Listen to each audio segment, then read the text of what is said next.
नाथ और माता पार्वती। उन्होंने कहा अच्छा भैया। नारद जी कहने लगे अच्छा अगर यदि मान लो उनके बीच में अगर यदि मैं झगड़ा करवा दूं तब तो मानोगे कि उनके बीच में भी प्रेम नहीं है। अब देखो नारद जी का तो काम ही वही है, नारद जी का तो काम ही वही। तो आज नारद जी ने कहा कि अच्छा अगर यदि मैं उन दोनों के बीच में झगड़ा करवा दूं तब तो मानोगे। तो बोले हाँ जबकि जब देखी जाएगी। तो आज नारद जी कैलाश पर्वत की ओर चल दिए। अब देखो वहां नारद जी कैलाश पर्वत तरफ चले, कैलाश पर्वत पर पहुंचे। अब बाबा भोलेनाथ बैठे हैं तपस्या में। माता पार्वती को देखा तो देखा माता पार्वती को और बाबा भोलेनाथ को बैठा हुआ देखा तो वापस लौट आए। अगले दिन फिर गए, फिर देखा तो बाबा भोलेनाथ वहीं पर बैठे हुए थे, फिर वापस लौट करके आ गए। अब तीसरे दिन फिर गए। अब योग से भगवान भोलेनाथ कहीं भ्रमण पर गए हुए थे। जब बाबा भोलेनाथ को न देखा, माता पार्वती अकेली थी, तो माता पार्वती को देख करके नारद जी अंदर कैलाश पर्वत पर प्रवेश कर गए। अब जब कैलाश पर्वत पर प्रवेश किया नारद जी ने, तो माता पार्वती ने जब देखा तो माता पार्वती बड़ी प्रसन्न हुई और साष्टांग दंडवत प्रणाम करते हुए कहने लगी कि गुरुदेव आपकी बड़ी कृपा है जो आज आपका यहाँ पर आगमन हुआ प्रभु। और कहने लगे देखो नारद जी जो है वो पार्वती जी के गुरु हैं, तो अपने गुरुदेव को प्रणाम करके बड़ी प्रसन्न हुई। और आज नारद जी से आने का कारण पूछा कि प्रभु आपका आगमन किस उद्देश्य से हुआ, किस कारण से हुआ। कहने लगे नारद जी की जाकर के कहने लगे अच्छा देवी एक बात बताओ, बाबा भोलेनाथ है क्या? तो बोले नहीं बाबा तो भ्रमण करने के लिए गए, घूमने गए। उन्होंने कहा अच्छा घूमने गए, चलो चलो ठीक है फिर एक काम करते हैं मैं अभी बाद में आता हूँ। उन्होंने कहा अच्छा नहीं, अरे नहीं स्वामी आप इतनी दूर आए हो तो एक काम करो, आप जिस काम से आए हो वो मुझे बता दो, भगवान भोलेनाथ जब आएंगे तब मैं उन्हें बता दूंगी।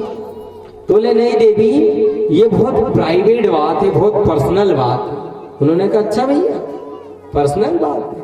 तो बोले ऐसा तो हमारे बीच में कुछ है नहीं, भगवान भोलेनाथ मुझे सब कुछ राज की बात बताते हैं। तो बोले अच्छा देवी तुम्हें सब कुछ राज की बात बताते हैं?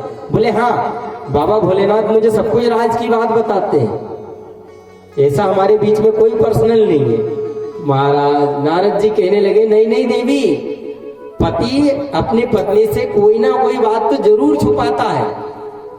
दुनिया में पति अपनी पत्नी को कोई बात नहीं बताता, ऐसी कोई ना कोई बात तो होगी जो वो छुपा करके रखता है। अब जैसे ही सुना माता पार्वती ने, तो माता पार्वती कहने लगी कि नहीं नहीं स्वामी, अरे नारद जी ऐसा कुछ नहीं है, हमारे स्वामी हमें सब कुछ बता देते हैं। तो बोले अच्छा देवी तुम्हें सब कुछ पता है? बोले हाँ मुझे सब कुछ पता है। तो आज नारद जी कहने लगे कि अच्छा देवी तुम्हें जब सब कुछ पता है तो तुम्हें ये भी पता होगा कि भगवान भोलेनाथ के गले में जो माला है वो मुंडों की माला क्यों डली हुई है। अब महाराज जैसे ही सुना तो माता पार्वती कहने लगी कि स्वामी ये तो मुझे आज तक उन्होंने कभी बताया नहीं कि आखिर वो मुंडों की माला क्यों पहनते। उन्होंने कहा अच्छा देवी तुम्हें नहीं पता था? बोले नहीं नहीं पता मुझे। तो बोले बस हो गया काम, अब तो हो गया काम। उन्होंने कहा अच्छा भैया, और वहां से चलने लगे। बोले अच्छा देवी मैं फिर बाद में आऊंगा, मैं चलता हूँ। और हाँ बाबा भोलेनाथ आए तो उनसे मत कहना कि मैं यहाँ आया था। उन्होंने कहा अच्छा देवी ठीक। अब नारद जी वहां से चल दिए। नारद जी वहां से चले, अब थोड़ी दूर पहुंचे और इतने में बाबा भोलेनाथ आ गए। अब बाबा भोलेनाथ ने जब नारद जी को आते हुए रास्ते में देखा, उन्होंने क्यों भैया कहाँ से? तो ले कहीं नहीं मैं तो इधर घूमते हुए आ रहा था। उन्होंने कहा अच्छा अच्छा। बाबा भोलेनाथ समझ गए, उन्होंने कि भैया ये जरूर कैलाश पर्वत पे तो गया हो। बाबा भोलेनाथ आए, आकर के कैलाश पर्वत पे अपने नंदी को छोड़ा और नंदी से उतरे नीचे, और नीचे उतर करके आज अपने आसन पर आकर के बैठे हैं। और आसन पे आके बैठे और माता पार्वती को आवाज लगा दी कि लाओ देवी भांग बन गई हो तो ला करके दे दो। महाराज जैसे ही सुना भांग का नाम सुना तो माता पार्वती तो बड़ी गुस्सा हो गई, क्रोधित हो गई। उन्होंने कहा अच्छा दिन भर बस तुम्हारा यही काम है, दिन भर तुम्हारा यही काम है। बड़े बेटे को खीर बना के दो, छोटे बेटे को मोदक बना के दो, लड्डू बना के दो, और तुम्हारे लिए दिन भर बस भांग घोटते रहो, बस ये दिन भर भांग घोटो। क्या इसी दिन के लिए मुझे यहाँ पर विवाह करके लाए थे क्या तुमने? तो महाराज जैसे ही सुना तो आज बाबा भोलेनाथ देखने लगे। उनने कि भैया देवी गुस्से में लग रही है, न जाने क्या हुआ। फिर अचानक याद आया उनने कि भैया अभी अभी नारद जी रास्ते में मिले थे, कहीं ऐसा नहीं हो कि नारद जी ने यहाँ पर लगा गए हो। उन्होंने कहा अच्छा भैया क्या किया है?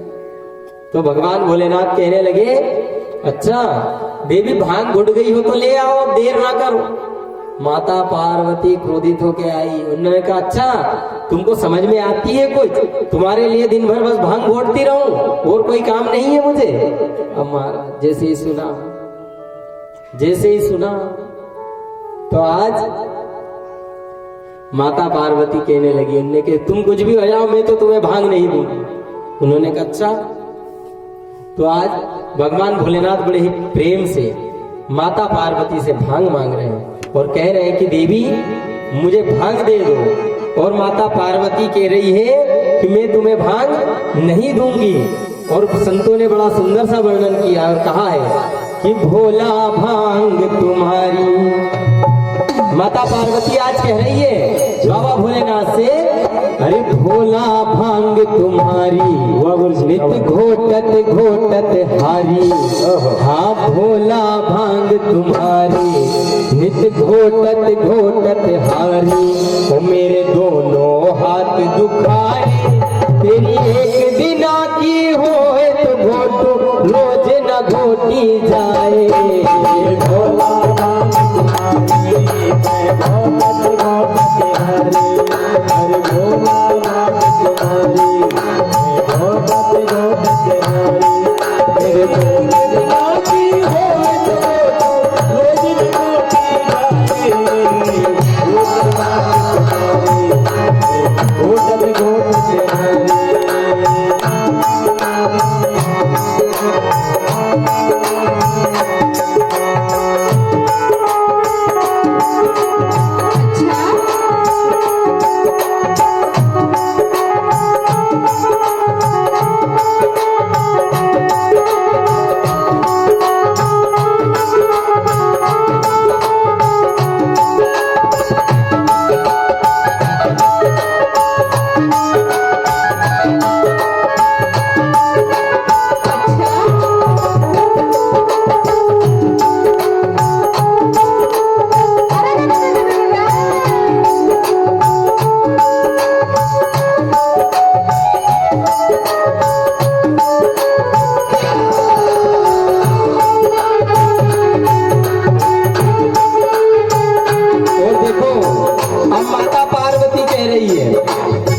भैया कह रही है भगवान भोलेनाथ से कि अरे स्वामी, अरे मेरे पिताजी ने माताजी ने मुझे बड़े नाजों से पाला, बड़े नाजों से मुझे पाल पोस के बड़ा किया। और तुम्हारे यहाँ जब से आई हूँ, जब से भांग पे भांग घोट रही और भांग घोट घोट के मेरे हाथों में छाले पड़ गए, पर तुम्हें अभी तक समझ में नहीं आया। क्या कह रही है माता पार्वती?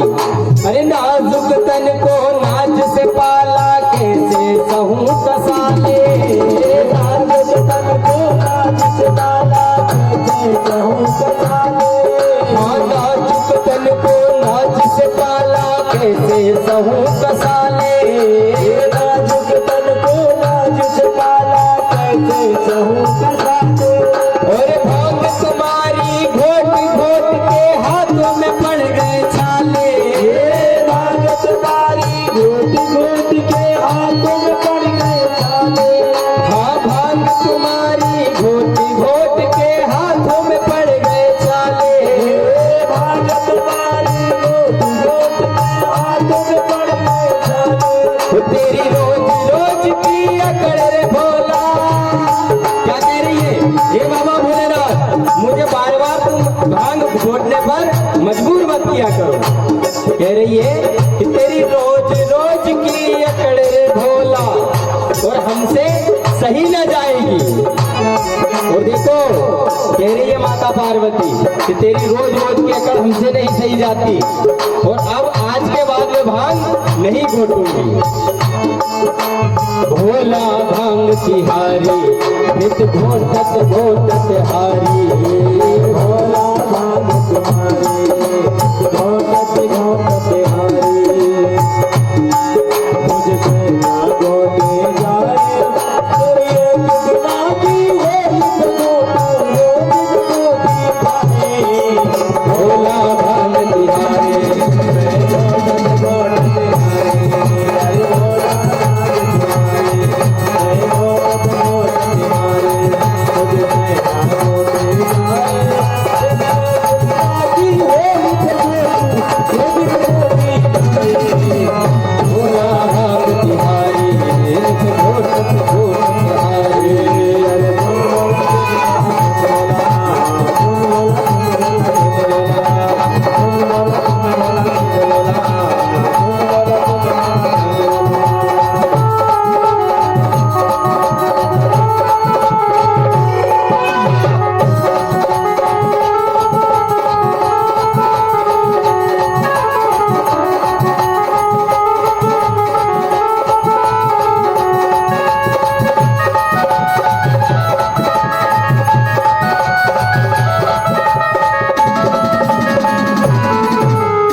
देखो महाराज आप समझ जाओ, मैं बार बार नहीं समझाऊंगी, अब आप समझ जाओ, भांग खाना छोड़ दो। उन्होंने कहा अच्छा भैया। और देखो जब माताएं सब तरफ से निराश हो जाए, सब तरफ से हार जाए, तो माताओं की सबसे आखिरी धमकी क्या होती है अपने पति देव को, पता है? अरे भैया बताओ, पता होगी? मायके देने नहीं पति नहीं पता, चलो ठीक है हम बताते हैं क्या है। माताओं की सबसे आखिरी धमकी होती है जब सब तरफ से थक जाए, तो सबसे आखिरी धमकी देती है अपने पति को कि देखो सुधर जाओ नहीं तो मैं मायके चली जाऊं, धमकी देती है। तो आज माता पार्वती भी धमकी दे रही है, क्या कह रही है?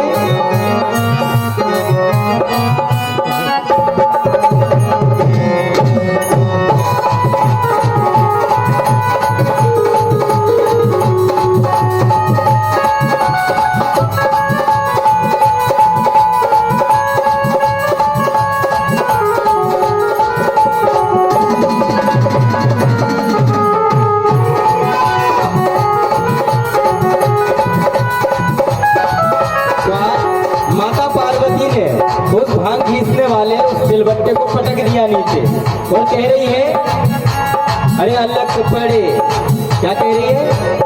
अलग पड़े तेरे सिलबट्टे पर मैं पीहर को जाऊं, अलग पड़े तेरे सिलबट्टे पर मैं पीहर को जाऊं, हाँ अलग पड़े तेरे सिलबट्टे पर मैं पीहर को जाऊं,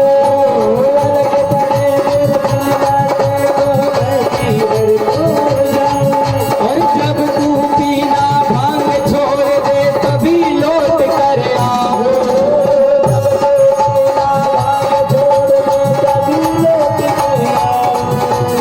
जब तू पीना भांग छोड़ दे तभी लौट कर आओ, जब तू पीना भांग छोड़ दे तभी लौट कर आओ। तो इस प्रकार से आज धमकी दे रही है माता पार्वती। तो आज बाबा भोलेनाथ कह रहे हैं कि देवी अरे मैं तुम्हारी ऐसी धमकी से कोई डरने वाला नहीं हूँ। क्या कह रहे हैं बाबा भोलेनाथ? कह रहे हैं सुनो गणपति की महतारी, सुनो गणपति की महतारी, सुनो गणपति की महतारी,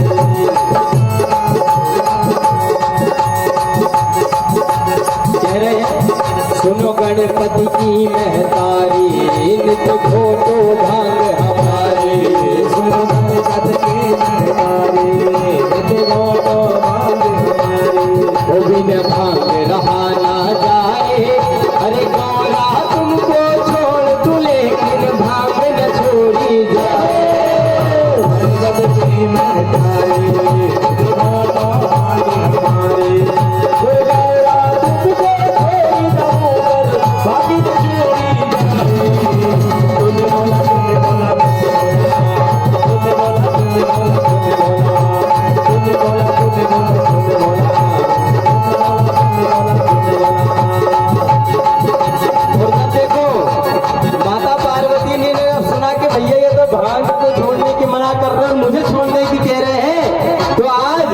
माता पार्वती जी कह रही है, क्या कह रही?